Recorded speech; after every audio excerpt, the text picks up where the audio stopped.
I don't want you to pay any attention to polls.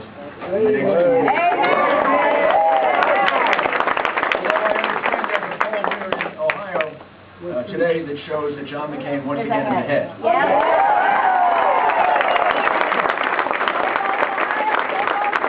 Pay attention to that. Because if he's ahead, there's a fear we could become complacent, and if he's behind, it could be that people get discouraged. And just think about this for a minute. I was here, right in this building 4 years ago on behalf of President Bush. I think it was the weekend before the election.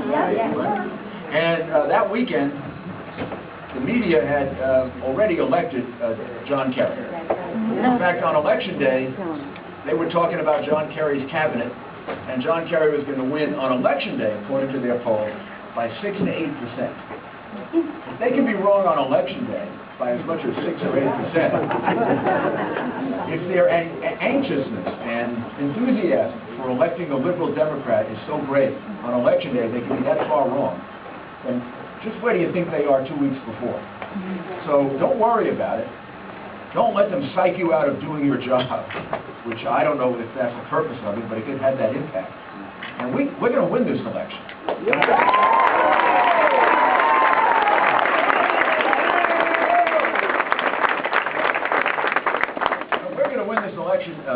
Because there isn't really even a choice between these two candidates.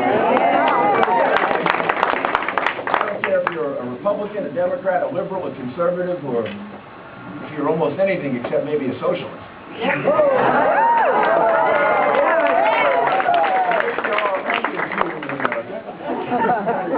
I don't see that you really have a choice. And you know who said this best for us? I wish it were me. Or even John McCain or Sarah Palin. You know who said this best? Joe Biden! Gosh, he can be very clear sometimes. Well, I don't know if it was foot-and-the-mouth disease or he thought he was talking without the press being around. So now what we clearly have is a ticket that says one thing in private and then another thing in public. But I think what they say in private, as far as I can tell, is what they really believe, right? Right. So now we've got an insight into what Joe Biden really believes. He believes that if his candidate for president is elected, that America is going to face a serious international incident that he appears to think is going to be a catastrophe. And he told them, gird your loins, mark my words, there'll be a serious international incident testing the mettle of this man. Now, why would you test the mettle of this man? Well, clearly because he's inexperienced. Because he doesn't have the experience to be commander-in-chief, which is exactly what Joe Biden said a year ago.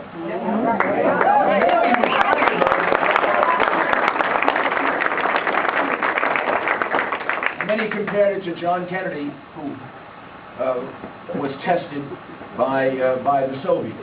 Well, the fact is that John Kennedy had a lot more experience than Barack Obama.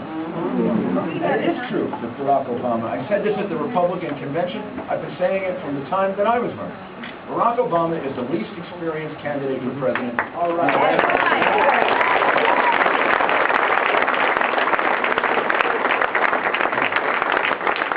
Now, it isn't true that you always run this risk of someone testing the mettle of a new president.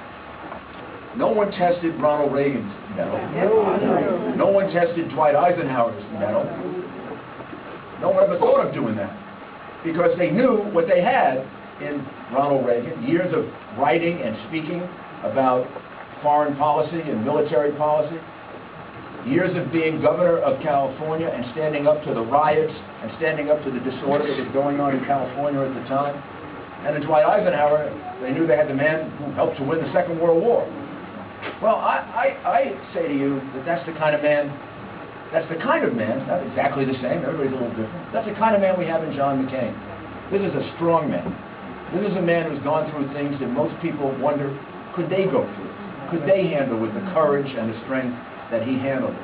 This is a man that's been tested by crisis and has devoted his entire life to serving his country and has done it with great honor and great skill, we have a chance to elect a great man president.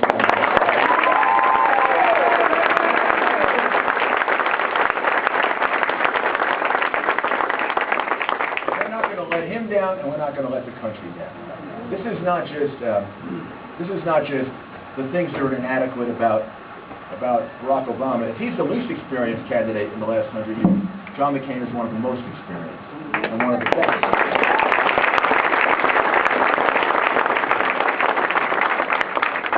And then I'd like to just offer one other thought about our vice presidential candidate, who has been probably the most attacked candidate ever. She's got to set a record for having drawn the most attacks, and I believe in many ways the most unfair attacks. But here's just one point about it. Colin Powell, the other day, when he was on television, said one of the reasons that he was concerned about John McCain, his good friend, was that John McCain had selected Sarah Palin, and that Sarah Palin was too inexperienced. As Colin Powell, I would like to say this to him, but he's a friend of mine. I'd like to ask him why. Well, the guy that he chose for president is less experienced than Sarah Palin.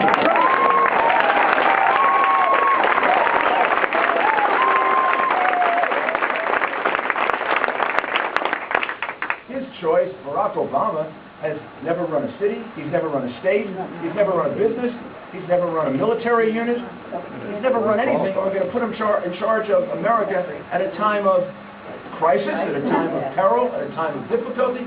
Doesn't make any sense. Sarah Palin has been a mayor. I like that a lot.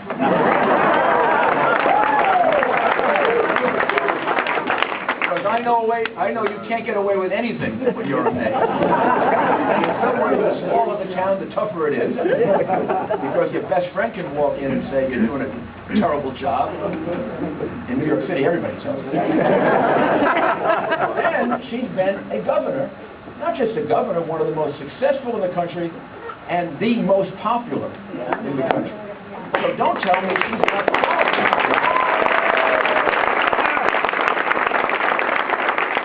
I want to know how good an executive somebody can be.